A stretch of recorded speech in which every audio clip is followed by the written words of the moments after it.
Hey, what's up? My name is PJ and you are listening to the Music Photo Podcast, session number 5.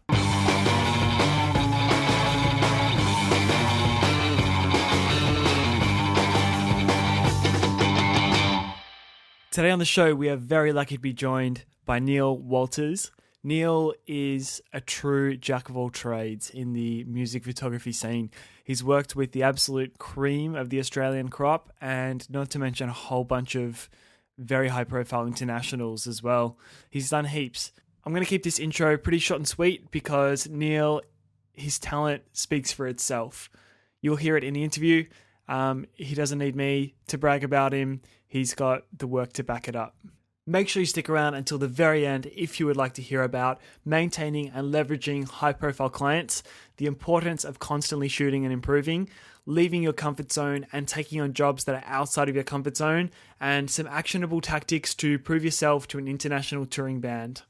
As always, the show notes can be found at bigpantsphoto.com/podcast. There's also a free ebook available on my website. It outlines exactly the gear you need to take killer band promos, and it's pretty cheap to get into as well. In the meantime, I hope that you really enjoy this episode. Neal has been very, very generous with his time and knowledge. I know I learned a lot, and I hope that you do as well. All right, Neal, thank you so much for joining me this morning. How are you going? I'm very, very well. How are you?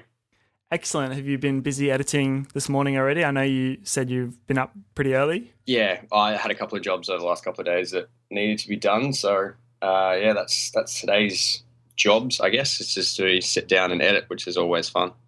What sort of stuff have you been working on, or can you not say?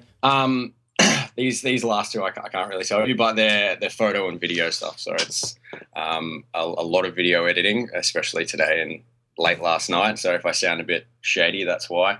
That's okay. And yeah, just some photo stuff for some mags. Yeah, nice one. Well, that sort of leads me to the first thing that I wanted to say, and that's when I think about your work, it's how much you do. You seem to have your finger in so many different types of pies. You've got, you do clothing labels, band promos, videos, live pics. You seem to do it all. What have you been working on lately? What gets you really excited? Well, yeah, I think one of the reasons that I do so much is because I think that's how I'm able to succeed in the industry, that's how I want to succeed, is by being known of doing so much. I always take on way too much, which is always better to me than having nothing to do. Yep. The finger in the so many pies kind of thing is I started just doing videos and I started just doing photos and branched out into videos fairly quickly. And then just took on everything to do with photography and videography, because I think that's the best way to do it in the industry, and the way people know who you are and the way you get paid a lot more too, which is obviously an important thing, so I can pay my rent and eat, which is always nice. Absolutely. Yeah. Yeah, well, I've had this conversation with a few people, and the argument either goes one or two ways. It's either specialize and niche down and try and get known for that one thing really well, or generalize and try and get good at a bunch of different things. And obviously there's more work if you do it that way. Do you feel like it takes away from any one part of your business? Do you have a main focus, or is your focus to kind of just do it all? Well, I've never had a main focus. I enjoy photos more than I do video, but I've never sat there and gone, I'm only going to do this or I'm only going to do that in specific kind of ways, because I'm not that kind of photographer or videographer. I always want to be branching out and trying different things. And if I don't, if I was to just go, okay, I'm just going to do film and I'm just going to do black and white, which I enjoy that a lot, but it would, all these other opportunities would be missed, and people, if ideas came up, how someone's all right, we want to do this, my name could come up, whether if I just did a certain kind of thing, it wouldn't come up at all. Mm-hmm. But yeah. Okay, interesting. How long have you been doing the whole music photography thing? It's only been just over 2 and a bit years. Okay, that's fairly recent. Yeah. Well, yeah, I mean, I've got to say, like, it felt like I always try and keep abreast of who's doing what in the scene, and I like to follow other photographers for inspiration.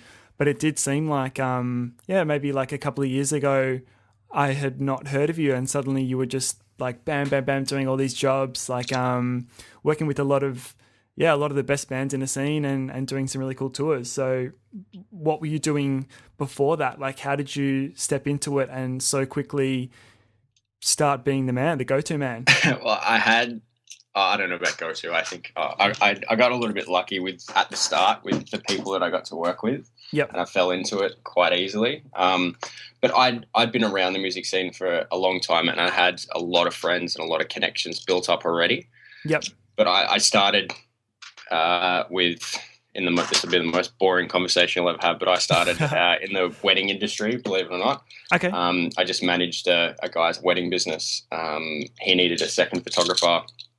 I kind of knew what I was doing a little bit, but it was, if I look back at that stuff now, and it's really, really bad.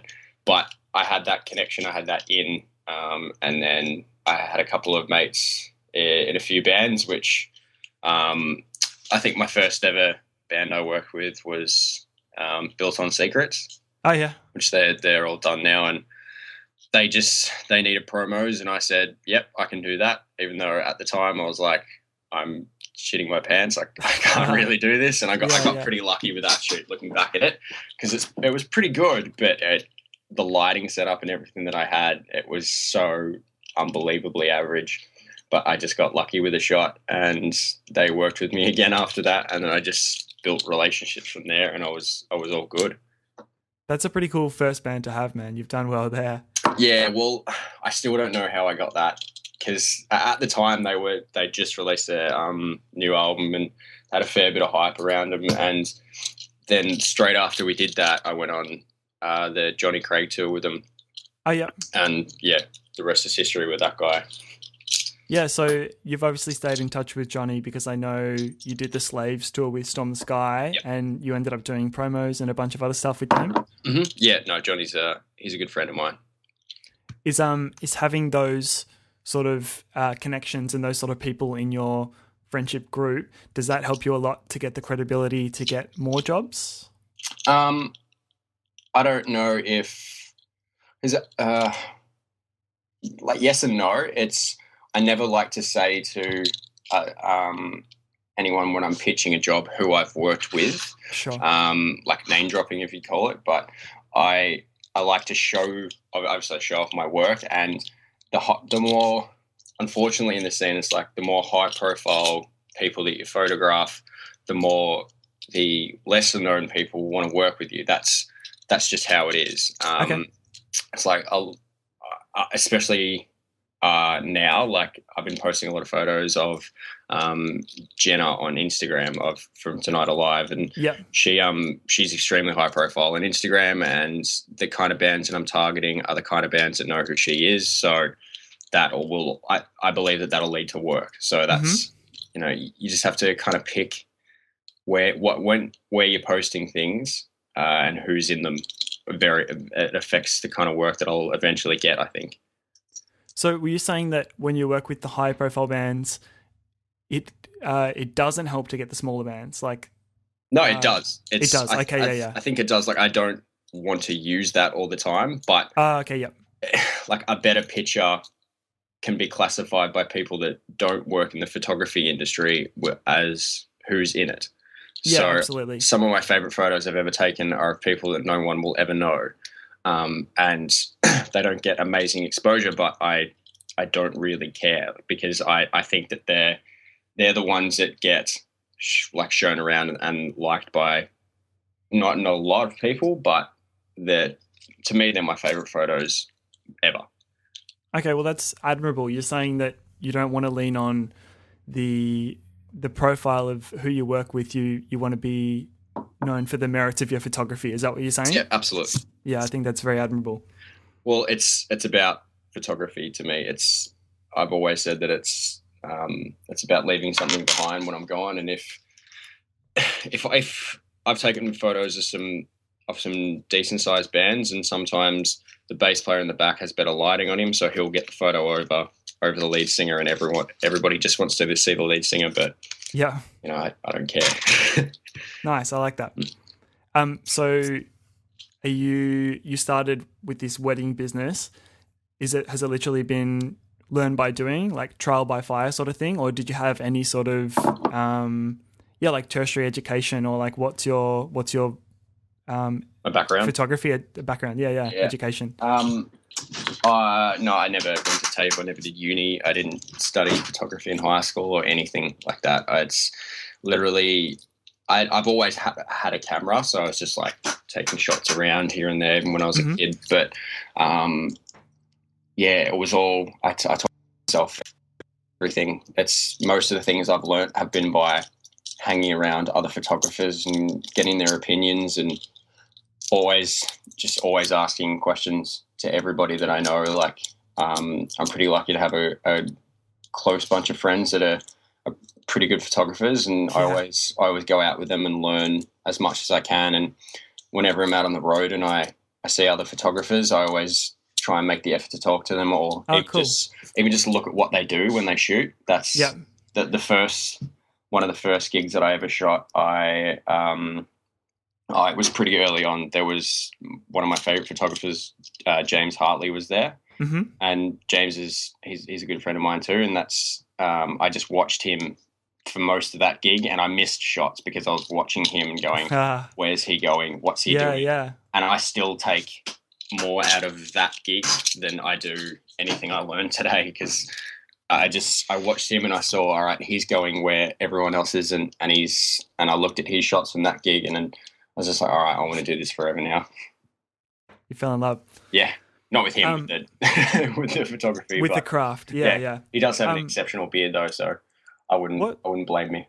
What's Hartley doing these days? Because he came up, I interviewed Warwick a few days ago, and he came up in conversation, and I realised I hadn't seen or heard any of his stuff in a period of time. I'm not sure, like a while. He lives in New York now. Does fashion stuff and has his own studio over there. So wow, that's cool. Yeah, the small time stuff for him's pretty much gone, I think. Which when I heard that he was moving overseas, I was like, it's a shame, because I don't get to see him at gigs or see him around anymore. But at the same time, it opens up the industry a little bit more. Like when people move on, or when bigger names do other things, you get to have other opportunities for other people. Like I know people that have stepped into his roles with bands and with jobs that, like, I know that I've done a couple of jobs that would most likely have gone to him. So it's a good thing in a way that it spreads out the industry a little bit more, but it's negative that you don't get to see him around. Yeah, absolutely. So do you mean like when he steps up to the next level, it gives other people the chance to step up to his level and maybe work with some of his bands or that sort of thing? Is that what you mean? Yeah. Okay, that's cool. I never thought of that before. Well, it's the same with like in sports and everything too. When a player moves on to another team, or when anything like that, there's always players that step into their position. So same with photography is. Yeah, that's true actually. Yeah, it's a good analogy. I don't have time a lot of the time now to go on some tours. So other photographers will go on those tours, or other videographers will start taking the smaller jobs now. So I'm sure that's absolutely a good thing, because it expands the industry more. Yeah, the circle of life. Absolutely. I like it. So changing gears a little bit, going back to your own business, whatever the main source of income is in your own business, and I'm guessing it'll be from a few different areas, but it's video. Okay, it is video. 100% video, yeah. I was going to say, does that overlap? I just made up a word. Does that overlap with the stuff that you love to do most, or do you take on those sort of jobs to fund your passions? That's a very good question. When I say 100% video, though, it's not like 100% of my income is video. But it just pays the best, right? Yeah, absolutely. I have to do video a lot more now because of being able to pay the bills, obviously. Yeah. But at the same time, I'm doing a lot more video because I want to get better at it. And I'm still very much at the learning stage of doing of doing videos. Like I've only done a couple of handfuls of videos, like professional music videos, and been in that for a lot less time than I have with photography. But yeah, and I've worked extremely hard with videos, and just still learning as much as possible. I don't have as many connections with videos as I do with photography, but Yeah. it's the same thing. I literally every single day I'm on YouTube or I'm speaking to people about video techniques and learning as much as I possibly can to get better at it. Yeah. Because if there's a day that goes by where I'm not learning something, then I'm pretty disappointed in myself. Okay. Yeah. Well, I can tell you from my own experiences that it's paying off for you, because I don't do too many video jobs. Like my main thing is band promos, but occasionally if the right gig comes up, like I'll take it on if it's a quiet period. But Yep. I literally had a band last week come to me and link me one of the Deez Nutz videos that you did, the one that was in like a basement or something. Yeah, the What's Good one. Yeah, a band literally sent me that and said, "Can you help us make a video like this?" And I said, "Well, have you spoken to Neal? Like he might be the better man for the job." So I can tell you how to do it. It's pretty easy. You've done something right there, because yeah, you've created something that someone else wants to emulate. So that must be a good feeling. Yeah, it's weird, to be honest, because that's I haven't heard of that happening before. I've definitely been linked a lot of videos by bands where they're like, "We want this," and then I always tell them to scrap that idea because I'm like, "It's been done. You've just linked me to how it's happened." Unless it's a video from 20 years ago where it hasn't been done for 20 years, I really don't want to know about it that much. Sure. Yeah. Because I want to do things that either haven't been done for a long time or are something completely fresh, or at least there's a new aspect to it. Yeah, absolutely. That's interesting to me, not what someone's done 6 months ago, Not reinventing the wheel. Yeah, exactly. So on the topic of business, like in an ideal world, where would you like to take your business in the next 4 to 5 years? That's where myself and my business partner, Josh, shout out to Josh, good old Redbeard. We are currently expanding our business and looking at that at the moment. Literally over the next week, we're becoming a legitimate business, I guess you'd call it, where we have. Yeah, I thought that this is probably something that won't make the show, but I was saying that I used to think that business was you could just like set up something as a sole trader or a partnership or whatever, and it was called a business. Yeah, like that's not it. We've got like proper business stuff and an accountant and bookkeepers and all that kind of interesting things. So setting everything up legitimately now, and then we're opening a little studio and just expanding more on what we can do with videos too. Because at the moment I'm horrible with graphic design and horrible with a lot more effects with videos. That's something that I've been learning a lot more of recently. But at the same time, I've always wanted to market the videos that I do as a lot more like, I don't know if this is the right way to call it, but like I want them to be raw, as opposed to have stuff with flashy effects all over it. And like I like those videos. Like one of my favorite videos I've seen recently was the Hellions one.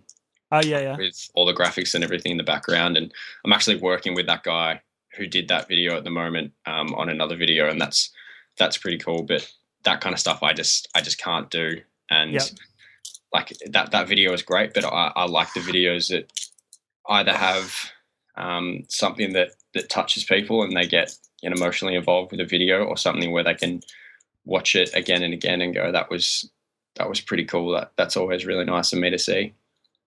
I've definitely noticed that in your videos, they do stand aside from the other sort of like main video guys in the scene. Like let's say Ed or like Dylan Pierce or those guys. They have sort of very technically perfect videos.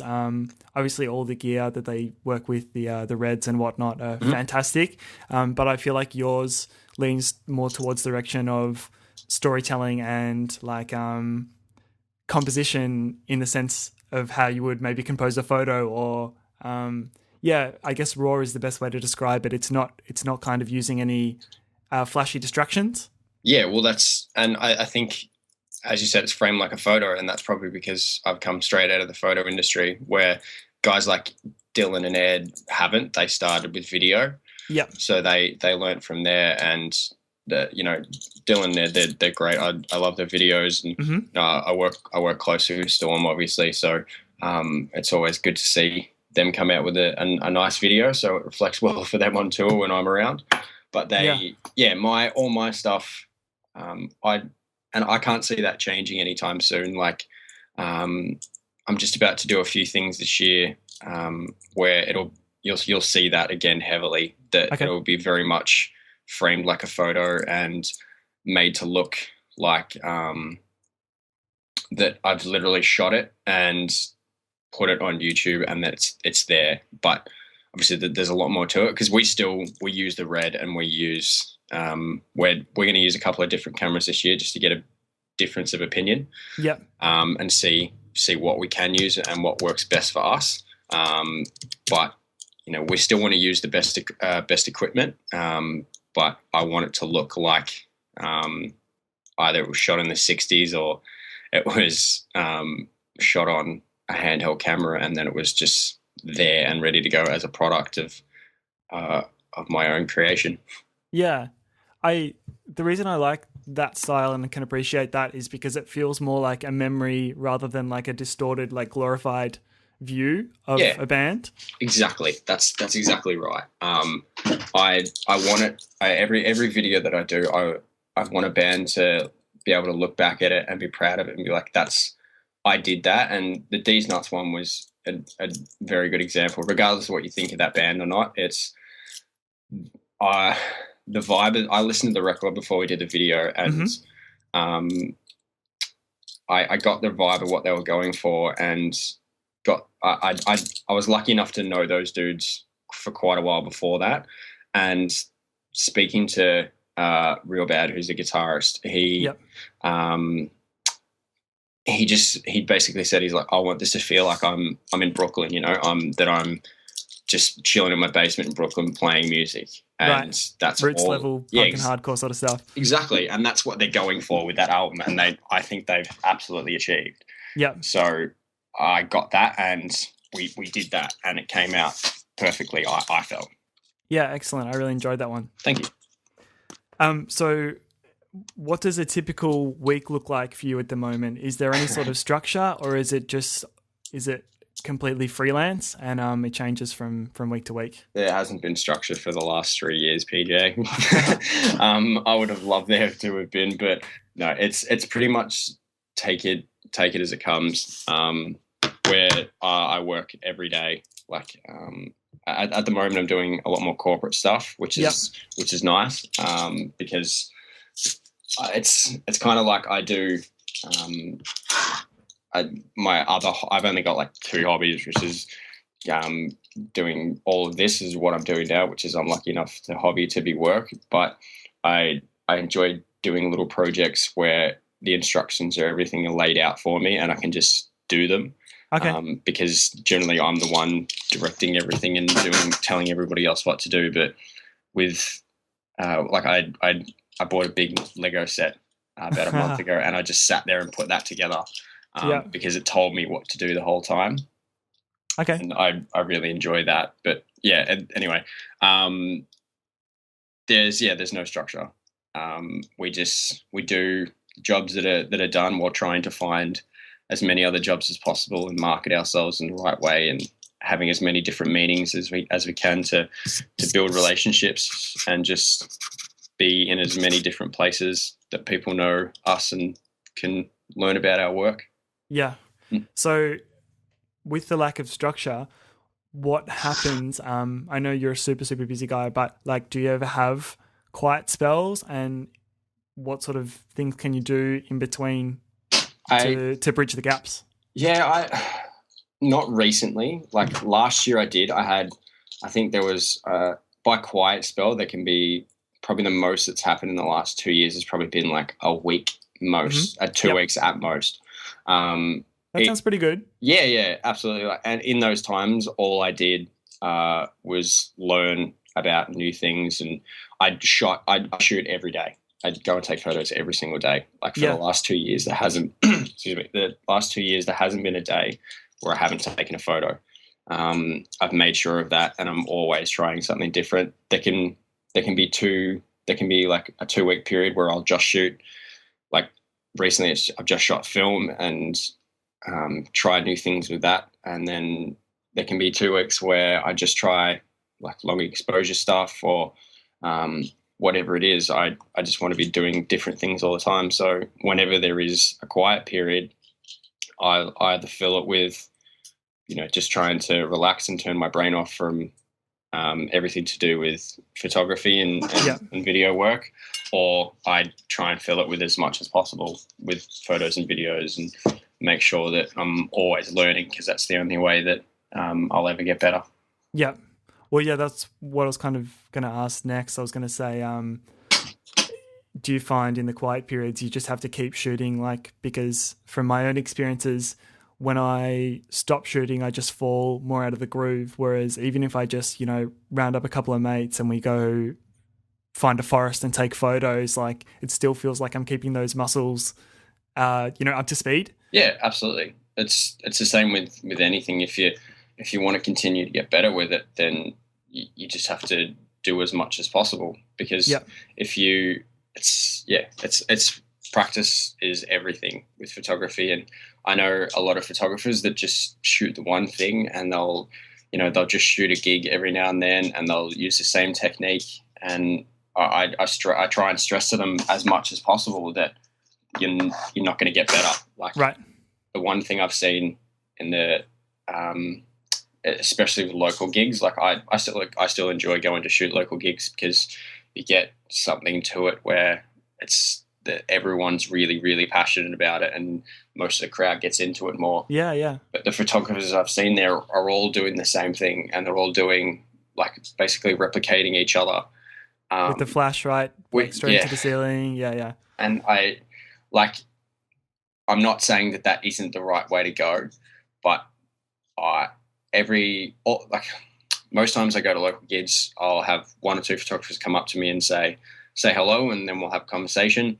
But I always try and say the same thing and ask them why they use a flash. There are venues where I've still never done it. I tried using a flash like a month ago at a gig just to see if it would make my photos better, and it just didn't. It just didn't fit. It felt really, really weird. And I can't remember who it was. There was a photographer there. I'm really sorry for forgetting her name. She was asking me about it before the show. It was at Wrangler, and she's like, "Oh, I've never seen you use a flash," and like, "Yep, that's because I never do and I never will." But why not? The gig didn't really. I think it was on the arse end of that Still in the Sky tour, I think, and it didn't really matter for the first little bit. So I was like, all right, I'm going to try this flash and then just revert back to what I'll do. So I'll get the shots. Yeah, cool. And yeah, it just felt really, really weird. And then I just reverted back to what I normally did and tried some different things at that venue, and it felt comfortable. But the flash thing, it bothers me a little bit, because of the technique that a lot of those photographers use, which is that putting the camera away from their face, over your head, yeah, and slamming it right in the artist's face. Now, I never want to bag people out, because if someone takes a photo, then I love them for it, because I want more people to be photographers. I'm not one of the photographers who sit back and go, I wish there wasn't as many. Like, if anything, I want there to be more photographers. Like, sure, it's great when someone does it, but that technique of doing that and using bright flashes right in people's faces, and a lot of the time it's people getting in the way too. Mm-hmm. Like, they'll put an arm out and a camera out right in front of someone else's shot, and it's very much about respect at those gigs and making sure that everybody else is good. And I think that takes away from it a little bit, and those kind of photos are just, you're not composing the shot. You're not, you don't even know if it's going to turn out. Like, it's always arm up, flash and then look at the camera. Yeah, that's so true. In that 4 or 5 seconds where you've done that and then looked at the camera, you've just missed 4 or 5 shots that happen right in front of them. And I see that happen all the time, and it's disappointing. But eventually they'll put the flash away. I hope, because I've seen that happen. People go from using a flash to not using a flash, and then the photos are automatically better. Look, I don't have a problem really with the flash. Like, I see exactly what you've described. Like, there's always 4 or 5 kids at a local show doing the same thing. My issue is, kind of relates back to what you said before when you were watching Hartley. Like, they're all kind of going to get the same photos. Yeah. And my only issue, I'm not very good with using on-camera flash because I feel like it restricts my composition, because depending on where I move, the flash is not going to be pointing where I want. So I don't like to have to think about that. But I do use off-camera flash wherever I can, because I like to be able to control the environment. I'm not always super, super confident that I can nail without the flash. But when you can't use one, you make do. Yeah. Sorry, are you talking about off-camera flashes at gigs? Yeah. Yeah. I've seen that happen. And I was listening to that last interview that you did with Ben. Yeah, exactly. Sorry. So I remember that last interview you did with Ben. Yep. I did a tour with Ben. I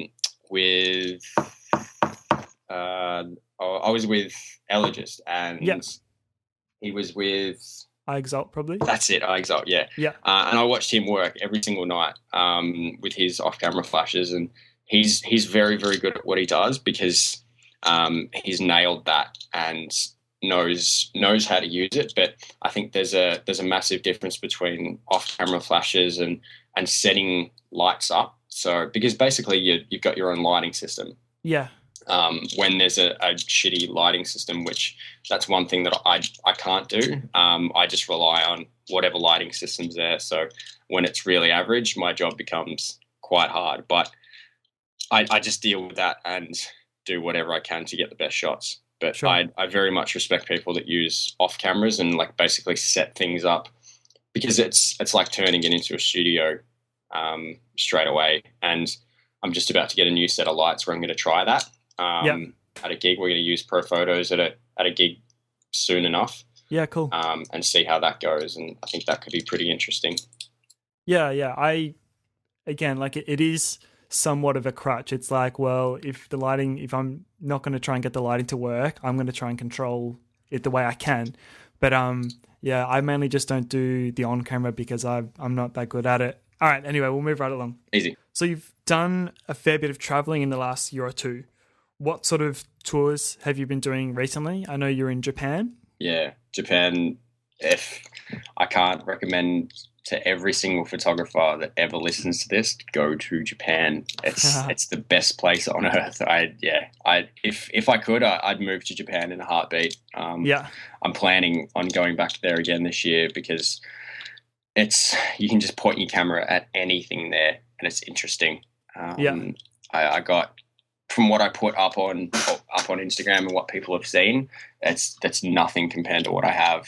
Tip of the iceberg. Yeah, I'm just kind of sitting on it at the moment and waiting for something to do with it, which again you'll see this year. But I love that place, and I'm going to return as quickly as I possibly can. But there are a few other internationals line up for this year that you'll find out about pretty soon. Sure. But yeah, I love traveling. It's probably my favorite thing to do in this industry, I'd say, by a mile. What other tours have you done in the last sort of 6 to 12 months? Most of it's been, in fact, all of the 6 to 12 months has been Australian stuff. Japan was my first international trip. Okay. Because, as I said, only been in it for 2 years, so I think I'm pretty lucky to get to that. Actually, no, I'm not lucky. I just worked my ass off. I can't stand it when people say that to me. They go, "You're pretty lucky to be at this point." It's like luck. The harder you work, the luckier you get. Exactly right. But yeah, I most of the stuff in the last 12 months has been. I've done a lot of stuff with Storm the Sky. And I've got a lot. I'm heading out on that Enhanced Wake tour with them. Yeah, it looks like a killer.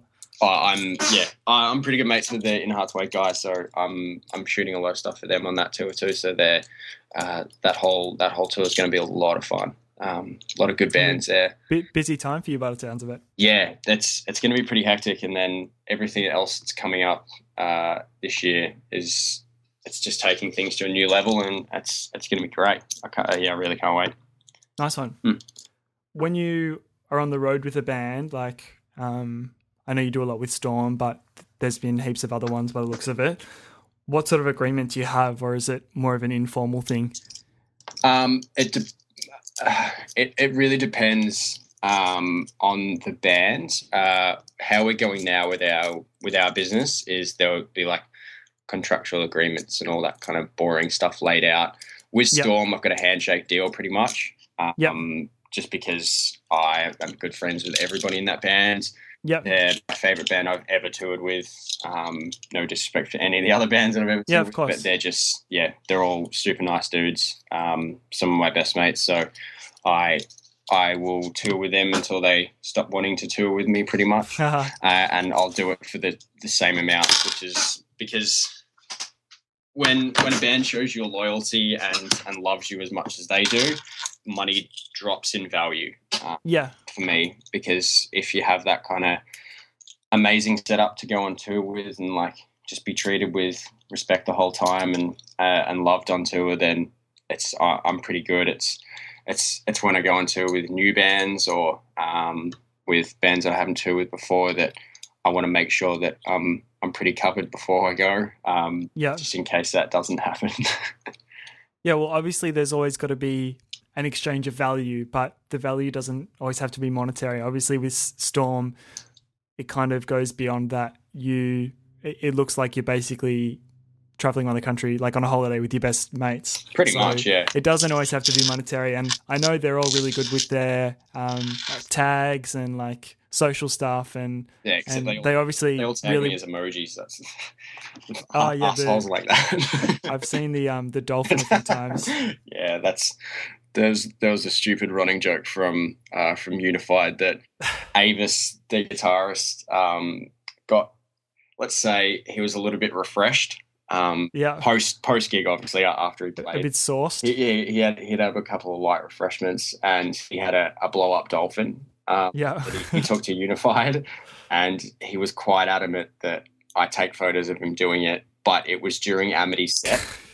And I wasn't working with them at that festival. I was employed by Unified, and I just said to him, like, dude, I've got to be shooting Amity while this is happening, and I'm not going to use his voice of how he sounded, but it was something on the lines of, Neal, can you please, I'm just using nicer words at the moment, take photos of me on my dolphin while I crowd surf with it. And I didn't, because I told the stupid person that he is that I couldn't. But he's ever since then, and the security took it off him. He managed to crowd surf over with it, but then the security threw it over towards the backstage area. And they didn't realize that he just had a backstage pass, so he went and got it again, and did the same thing again. So that's that running joke.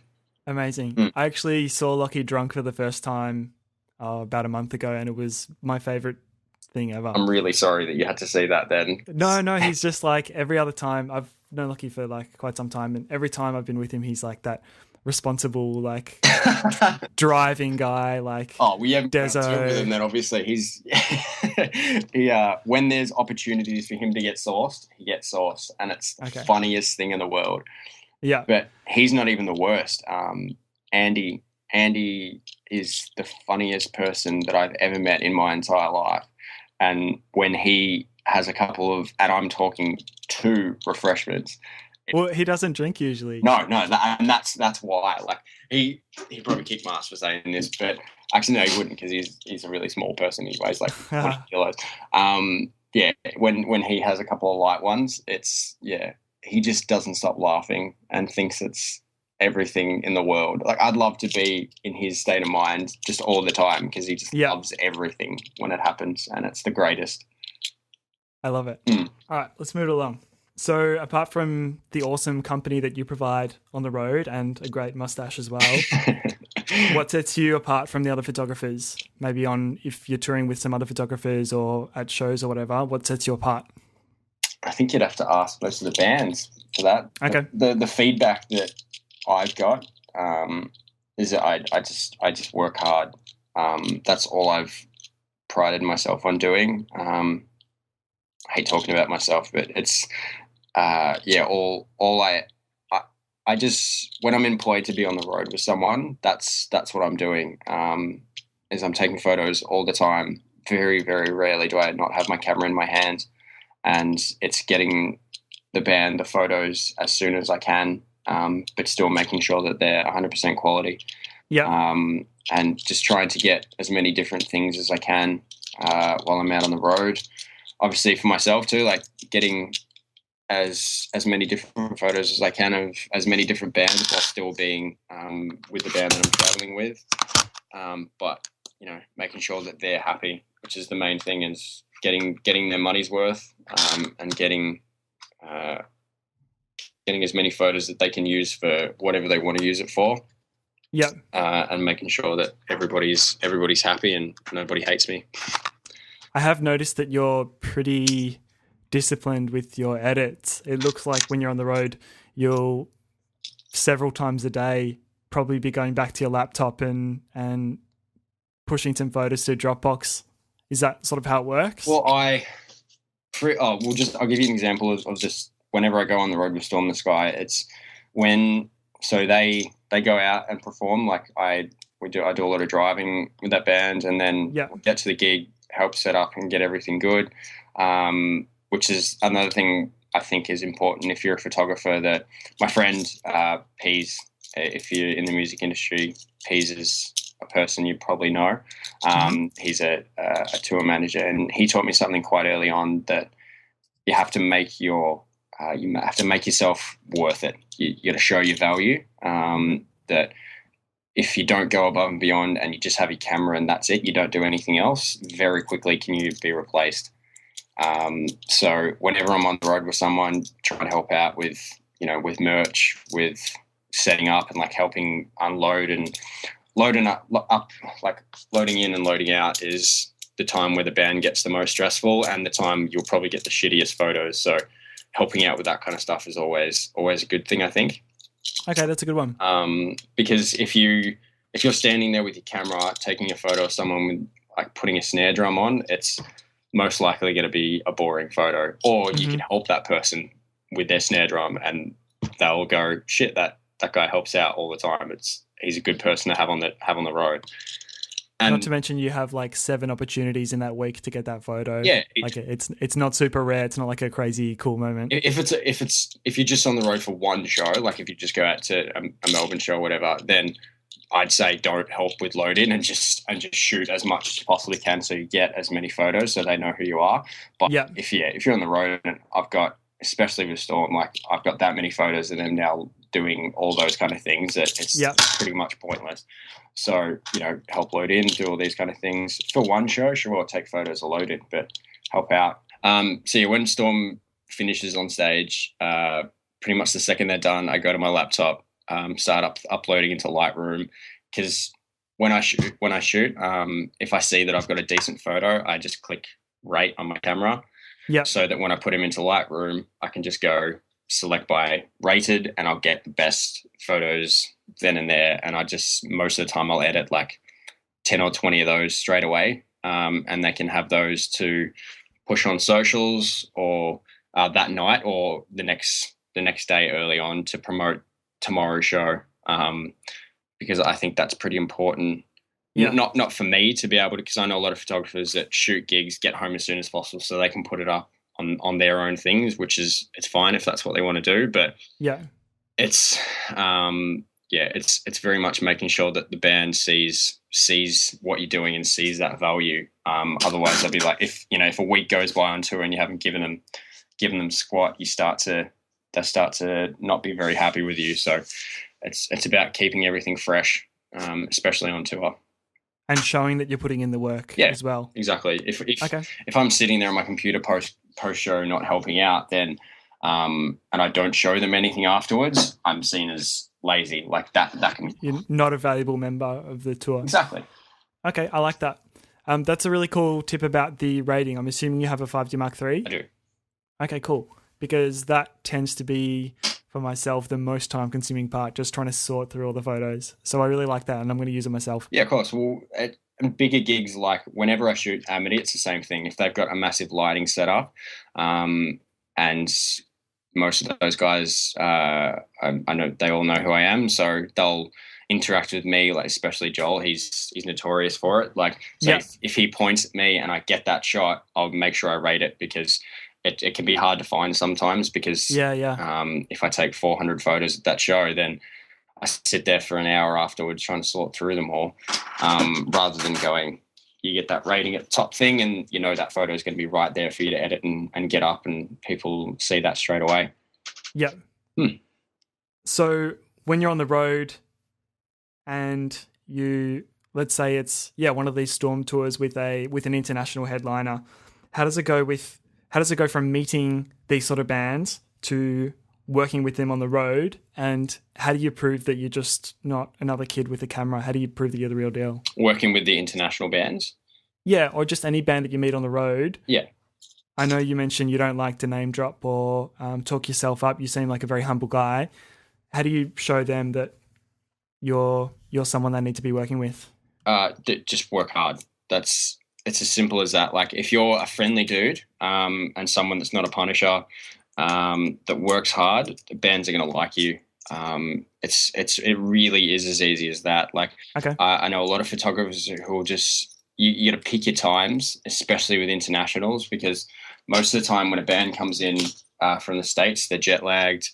I don't think I've ever approached a band at the first show of a tour and gone, hey, can I take your photo? Can I do a portrait and all this? Because most of the time they're off it. Shit's going wrong on stage. It'll be the first show of a tour. So they want nothing to do with people that aren't, necessarily straight involved with what they're doing. Yeah. So it's always, getting to know them, just having a passing conversation, introducing yourself, and making sure you're not like, hey, I'm Neal, can I grab a photo with you? Because that's straight away, they'll go, dude's a punisher, I'll never work with him. Like, that's, bands just that quickly will write you off. Like, it's in the nicest way possible. You just have to make yourself seem like a chilled kind of person that will want to help them out, and then progressively over tours, always just be like a nice person and working as hard as you possibly can. And if you get these, and obviously taking decent photos too, I think can help. Yeah, absolutely. Because if you, being a nice person and then taking really average photos is two different things. But again, that just comes back to that practice and working hard. But if you give these bands, that's the only reason I was eventually friends with Johnny, is because every single night I showed him a photo that he liked, and he's like, yep, give me that photo, I'm going to put that up. And then cool. Just kept that going a long time after that. But I'm going on tour again with Dance Gavin Dance cool, when they come back. So, and I'm going with a Crazier, but Dance have already said that they want to help me come out. And like, I'm friends with them from the last time they came out too, and Tillian and that have come out again with their solo stuff. So, if building those relationships early on, so next time when I see them on this tour, it'll straight away be, hey, how's it going? And then get back into that relationship that we had, so I can just be taking portraits of them all from night one. And I've already got all their emails, so I can just be slamming them with photos the second they're off the stage, Yeah, I really like that. So what you're saying is that, well, first of all, the first night or two, leave them be, feel them out a little bit. Obviously, they're going to be tired. Yeah. But also, it seems like you're kind of thinking long-term about the relationship. Like, even if you might not get a time to shoot with the band on this tour, like, you're going to build the foundation. So next time they come out, you're the go-to guy. Is that kind of where you're going with that one? Absolutely. Okay. If bands experience well, they see more photographers than you could ever imagine. Like there's always a photographer at a show in Yeah. every single country. So Sure. trying to stand out and make sure that people know who you are. And it's because when a band finishes an Australian tour, they go back to the States where they do 40 shows in 35 days, and there'll be a photographer at every single show that wants to do exactly the same thing that you do. So Yeah. at least one photographer, if not 3 or 4. So you just have to, being Australian helps a lot, I think, because Okay. when they come back to Australia, they only do 4 or 5 shows, Yeah. so that the chances of them remembering you are pretty good. But I don't know how US photographers do it. I really don't. But so if you build that good relationship, if they add you on social medias and everything, always a bonus, because then they can keep seeing your work time and time again. And I think that's one thing that's helped me out is most bands that I work with will have my Instagram and have my Right. Facebook and those kind of things. Yeah. So they'll just see my work. So next time they're going to come out to Australia, like they'll post a tour photo or something, and I'll just post on there. I'll be like, can't wait to see you in Melbourne, dude, with a stupid little emoji. And, they know you're going to be there. And, sometimes you'll get a reply saying, dude, come out to the show or come out to the tour or whatever. And you've got yourself, you just maintain that relationship and, that long lasting thing that is always good to have. Yeah, I like it. Do you still get nervous working with some of these bigger bands? I get nervous before everything that I do because I know I'm not, but I always think that I'm going to screw up or that I'm not going to get the shots that I need. But I think that's more me being just hard on myself. And especially before video work, I'm like, what if something goes wrong? What if? But it's generally, I don't think that's nerves really. It just shows that you care. Yeah. And I care more than anything. Like photography is my life pretty much. It's what I do. It's what I love. And if I didn't get nervous and I was just like, yeah, I'm just going to go do this, doesn't really matter, then I'd probably give up. Like the second I lose love for this industry, I'd probably bail on it because there'd be no point to it then. Like if it's just a money making thing, it just becomes like everything else, and that's not fun to me. So yeah, absolutely. I'll always want that to be the case. So does that mean you often are taking jobs that are out of your comfort zone? All the time. Like, yeah, as much as possible. This year I'm just looking to branch out again more into different parts of the industry. And I wanted to get, I think Ben said this last week too, that I wanted to get into hip hop too. Especially hip hop music videos, because I got plans and ideas for that kind of stuff. And most of what I listen to now is hip hop or I listen to hip hop and jazz, which is weird, because all I do is tour with metal bands. Yeah. I think, I wouldn't be the only person in that situation. I think you'll find most metal bands that I've ever toured with and other touring photographers and everything, they don't listen to metal, which is weird. That's interesting, isn't it? Yeah. Well, in my top played albums, there's not one alternative band in there, I don't think. Except you'll see I'll have a song in there that's a song I've been listening to because of a video that I'm working on. But other than that, it's like Kendrick Lamar. But yeah. To Pimp a Butterfly. I do that. It's ridiculous. I haven't listened because I'm waiting to get the CD. It comes out on the 24th. No, it's out on iTunes now. That's the thing. Yeah, I know, but I know if I listen on iTunes, if I buy it on iTunes, I won't go and get the CD. Or if I listen on Spotify, I won't be excited to go out and buy it on the 24th. You need to pre-order that then and make yourself get it. I'll get it. I'll be there. JB Hi-Fi. Dude, I'm getting that vinyl for sure. That's one thing I'm stoked on. Okay, nice one. Yeah. You may have already answered this, but have you ever had a real pivotal moment? Was there a relationship or a chance that you got that really gave you the opportunity to take it up a notch? So I know you mentioned Built on Secrets before. Yeah, Built on Secrets, and when they said that we're heading out with Johnny Craig, I was like, oh, okay, this is where everything's going to start. And it did. That. It created a lot of opportunities for me down the line. And I worked with a lot of bands who were saying that we're working with you because you've worked with these people. And but I think recently when I was asked to do the Deez Nutz videos, that I got pretty excited about that. Yeah.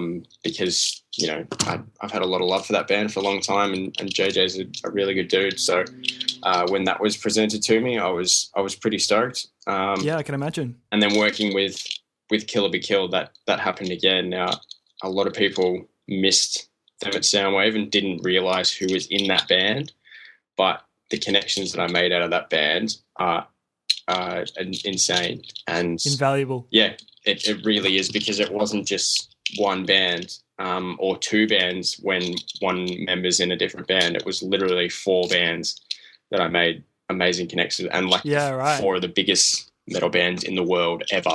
So yeah, that's fantastic, that's probably the biggest one of all time, which has helped take things up another level. Excellent. I'm really glad to hear it. So if you're not comfortable answering this, that's fine as well. But is there someone doing something similar to you that you really admire? Someone maybe that's on that next level that you would like to reach in the future? I'd say still there's a bunch of photographers I admire, and I'd love to be. I never want to aim to do something exactly like someone, obviously, because no one ever does. But like Hartley again is great. Zachary, I'm just going to drop a bunch of photographers' names, I guess, that I really admire and I think people should look at. Zacharias, who wrote a book called Photography Q&A. Yeah, I've got that one. That's the best photography book I've ever owned. And it's so killer because it's not questions that he wants to answer. It's questions that like you want to know the answer to, but you didn't realize. Exactly. My favorite question out of that whole book is when he goes, should you ever give a client a raw file? And the answer is no. And that's the only answer he gives. He writes no, and then it's the next page. He's so sassy. Yeah, he absolutely nails that. And all of his YouTube tutorials are all fantastic and extremely invaluable. So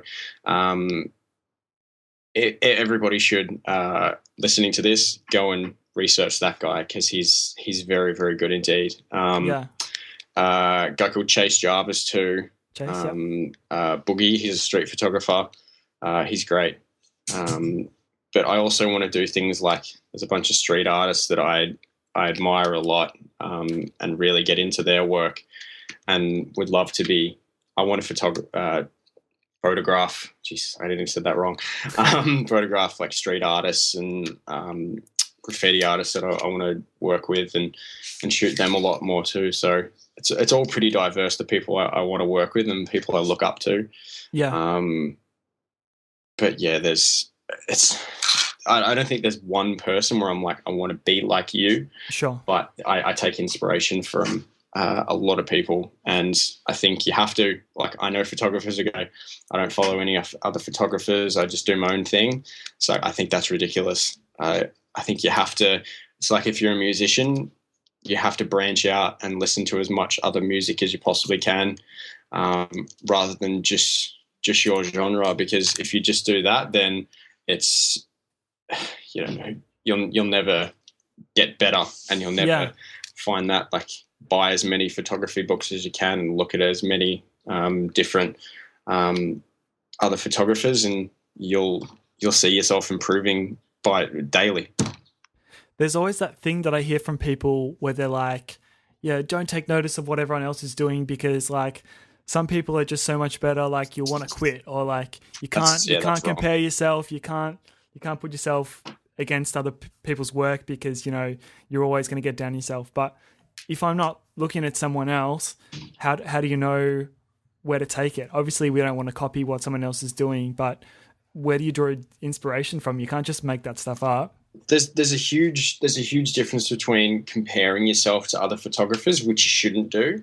Like I never sit back and go, oh, my photo isn't as good as Hartley's, or my photo isn't as good as Omakais's. Like, it's if you do that, you will get down on yourself, and you'll go, wow, he took a much better photo than me. I could never take that. I'm never going to be as good. Which all three of those things are just complete bullshit. Like, anybody can be as good as anybody else. Like it's simple. It's just hard work and practice, and being in the right places too. Like I had a person say to me the other day, "Did you see Mackay's photo at Wembley?" I'm like, "Yeah, it's Wembley."